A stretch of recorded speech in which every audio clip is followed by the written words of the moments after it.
All right. Well, Deontay Wilder is in training camp getting ready for his December fight against Tyson Fury and absolutely expects to be fighting in December. Wow, what a shocker. You wouldn't think that that would be the case if all you believed was what Tyson Fury says.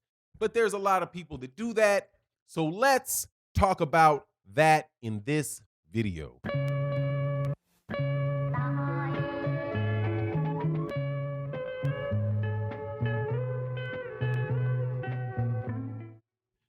All right, welcome back to the channel. You know the story, you know the drama. Tyson Fury says he is not going to fulfill his obligations and give Deontay Wilder the rematch that Deontay Wilder negotiated for before the two agreed to fight. And Deontay Wilder, according to reports, now, what reports?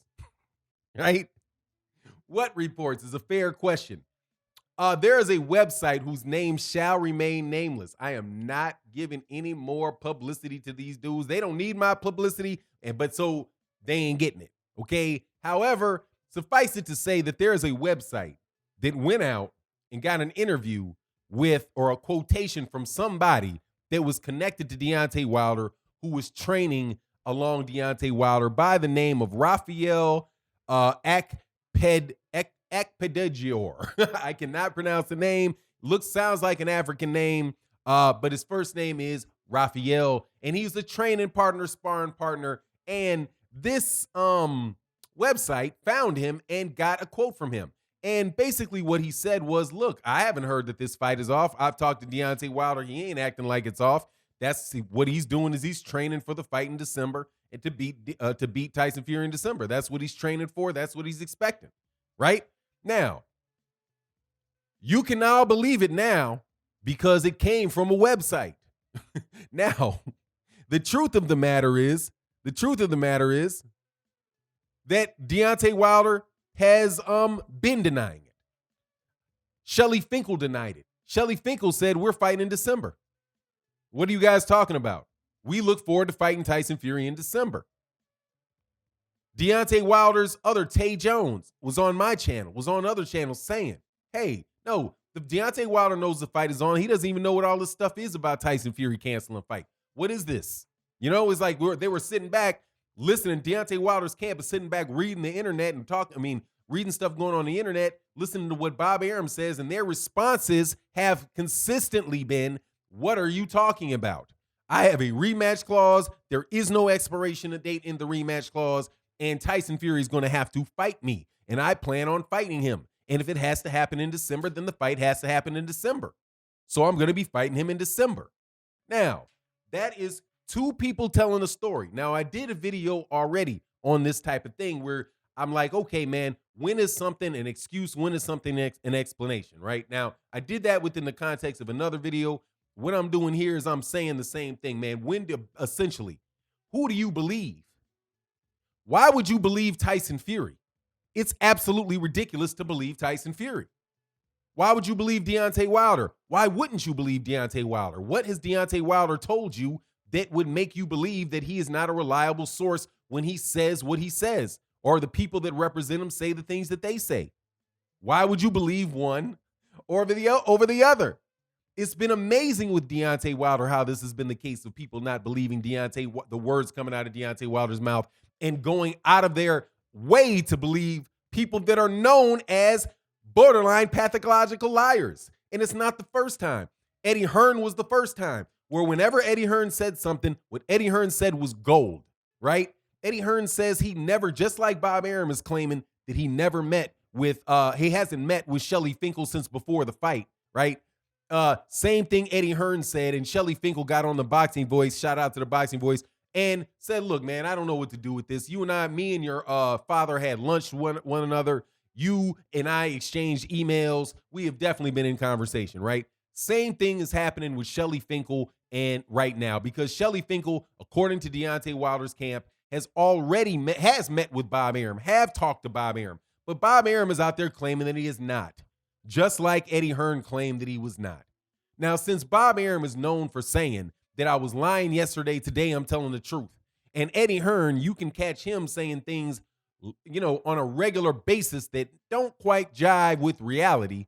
Why would you choose to believe them over Deontay Wilder? Why would the press decide to push the narratives of guys that you know are known storytellers over a guy that tells so much truth that you can't stand him because he does it? He stands up in the room and says, to this day, my ancestors suffered. Who does that? You don't even want him there because of the amount of truth this dude speaks, but you're going to treat him like he's the liar and these guys are the ones to be believed? Dude, that makes no sense to me. And honestly, it makes no sense to the people listening to this either, even if you hate on me. But let's move forward, dude. Deontay Wilder says that he expects the fight in December. Now, I like that word expects. Because that's the only reasonable thing for him to do. Deontay Wilder has a contract. And the contract, as far as all of us know, said you have a certain amount of time to exercise your rematch clause, right? It was in the press that Deontay Wilder exercised that rematch clause. Bob Arum has acknowledged that they exercised the rematch clause. Tyson Fury has acknowledged that they exercised the rematch clause. Guess when they exercised that rematch clause? After the fight was over. So since Deontay Wilder exercised the rematch clause, and Bob Arum knows he exercised the rematch clause, and Tyson Fury knows that he exercised the rematch clause, what Bob Arum said about not having spoken to or dealt with having dealt with them since before the fight is not true. Because they had to have heard from Deontay Wilder since the fight because he exercised the rematch clause. How do you exercise a rematch clause without communicating to the parties that you intend to exercise the rematch clause? So obviously, Bob Arum is not telling the truth that he has not heard from Team Wilder. Obviously, they've heard from Team Wilder because how would they have known that he exercised the rematch clause? Because they responded, I'm sure, in writing. Now, why would they respond in writing? Because most likely that is what the contract requires. You need to notify me in writing if you want to exercise this rematch clause by this date. Deontay Wilder exercised the rematch. They knew that they exercised the rematch, so why are they acting like they don't know if Deontay Wilder wants to fight? It's just lies. It's just stories. They're just making stuff up, trying to either get press for Tyson Fury and get his name buzzing because he's not in the press without Deontay Wilder's name, or for some corny little reason like he just, did some social service thing that he wants everybody in the world to know that he did. Okay? But the fact that you guys would believe that he did not communicate, that Deontay Wilder did not communicate with Tyson Fury and Deontay Wilder, the fact that you believe them is because you do not want to believe Deontay Wilder. You want to believe the worst of Deontay Wilder. You want him not to want the fight. Some of you guys even interpret things that he says that Tyson Fury says when Tyson Fury is blaming for Deontay Wilder. I don't know if he wants it or not. I don't know if he wants it or not. I haven't heard from him. You heard from him when he exercised the rematch clause. What do you mean you haven't heard from him? It just doesn't make any sense. But here's the other thing too. Now, I personally believe all of this stuff is a bunch of bumping of the gums from Tyson Fury. And I do believe that Deontay Wilder should be in training camp training for the fight because Tyson Fury is a cheater. Tyson Fury might just be talking mess like he wants out the fight, trying to convince Deontay Wilder not to train for the fight. I mean, you never know what's coming out of the mind of Tyson Fury. But I expect that fight to take place. And you know why I expect that fight to take place? Whether it's in December, January, or February, is because I have not heard of the lawsuit yet. You will know when Tyson Fury is serious about not taking that fight when Deontay Wilder's team files that lawsuit. If you have not heard of a lawsuit, the fight is still on because none of this stuff that these guys are talking about matters. What Andre Ward's opinion of it is doesn't matter.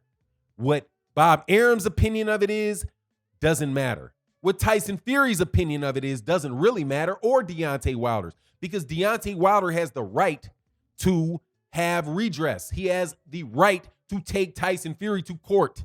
He has the right to take the zone, not the zone, excuse me, Top Rank to court. He has the ability to take Tyson Fury and Queensberry Promotions to court. And I would expect before he gives up this money and lets Tyson Fury just walk off and do whatever he wants to do, that's exactly what he'll do. And that's when you know that the battle is on.